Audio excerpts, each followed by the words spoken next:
He was badly hurt on more than one occasion, but I definitely understand the reason why he's never been stopped before in his career. He's a tough dude, and I give him a lot of respect for that. Were you surprised at how much punishment he took round after round? Yeah. I mean, it was a lot of guys would have crumbled under that type of pressure. He was he did not come here to lay down, and I guess that's why he's had such a successful career, because he has that mindset of he doesn't give up. So respect to him. You were talking to him in the clinching and stuff in the rounds. What were you saying? I was just I was letting him know how pretty I was. Just reminding him of the substance of my technique, and just letting him know who he's boss. That's all. You join a distinguished list of people that have beaten him, even though he didn't stop him. That must be particularly satisfying. Yeah. Only the best. Some of the best fighters have beaten him. To be added to that list is it says a lot. And I think of all the people that have beaten him, I've beaten him the most convincingly. I caused him the most issues, and very happy with that.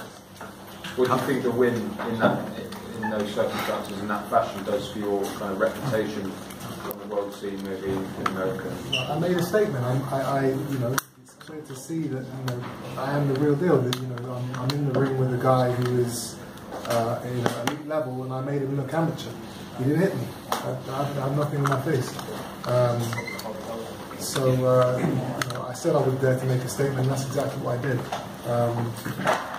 And now, people will be watching. Now I'm entered into this Super 8 tournament. A lot of good fights in that tournament, and we will sign on the dotted line. So the next 8 to 10 months are going to be very busy for me, and that's exactly what I need at this stage of my career.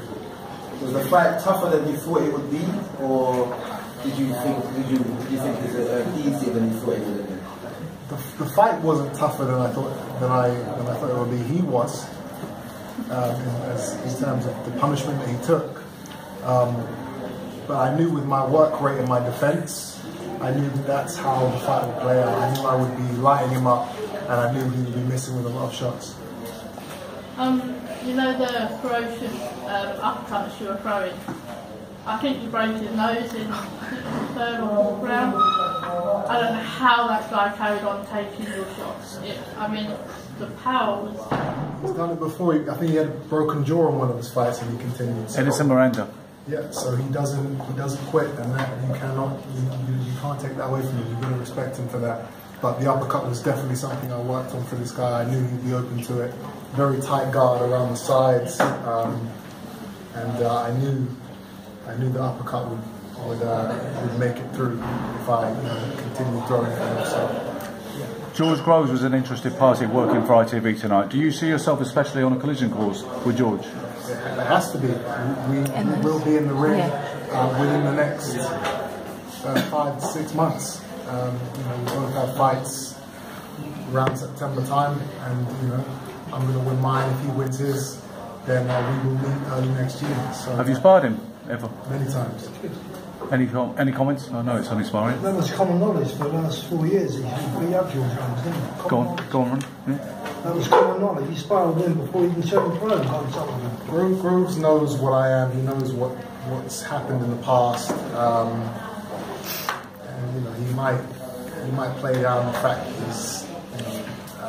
that we will be facing each other. He's not worried that he thinks that Callum Smith will be the test or whatever he wants to say, but deep down he knows that title is coming home with me within the next 6 months.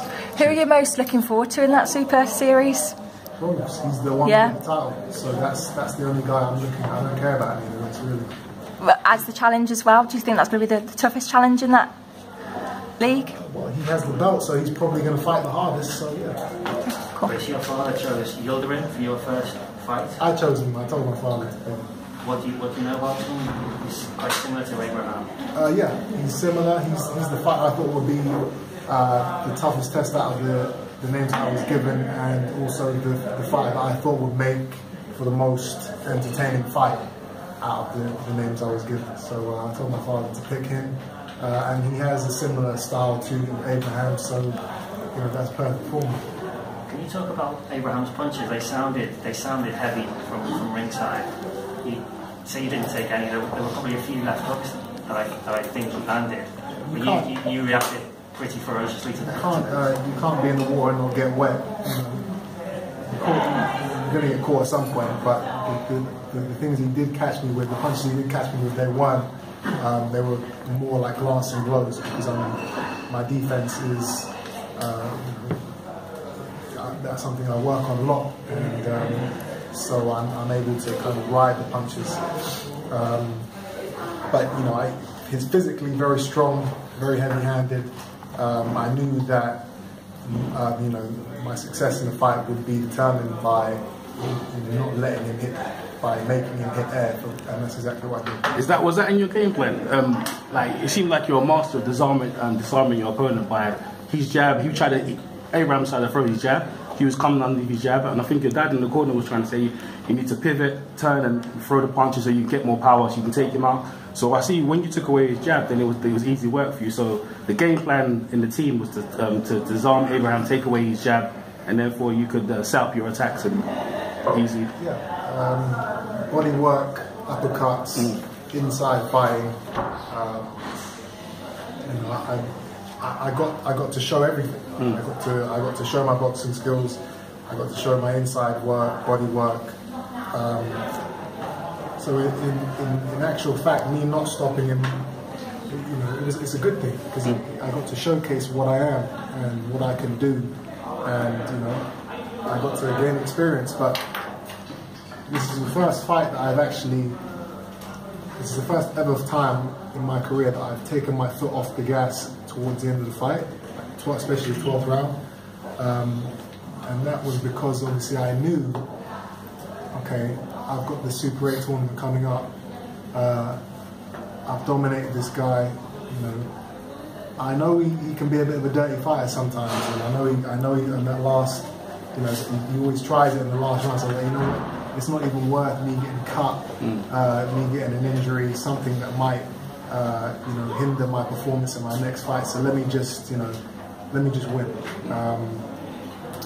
I've never done that before, and it didn't feel great, but it was a smart thing to do, because I have a Super 8 to be involved in over the next 8 months. Should we do one more, guys? Because we've had a long day. In regards to go on. Sorry, in regards to the Super 8 tournament, what's your thoughts on Rose versus Cox? It's a good fight. Should be entertaining. I think Grove should be able to come away with that victory quite solid. Do you see Callum Smith winning this quarterfinal as well against Eric Scott? Sure. I don't actually know much about Eric, but if Callum Smith is as capable as people say he is, then I'm sure he will do well. Well done. Thank you. Cheers. Thanks.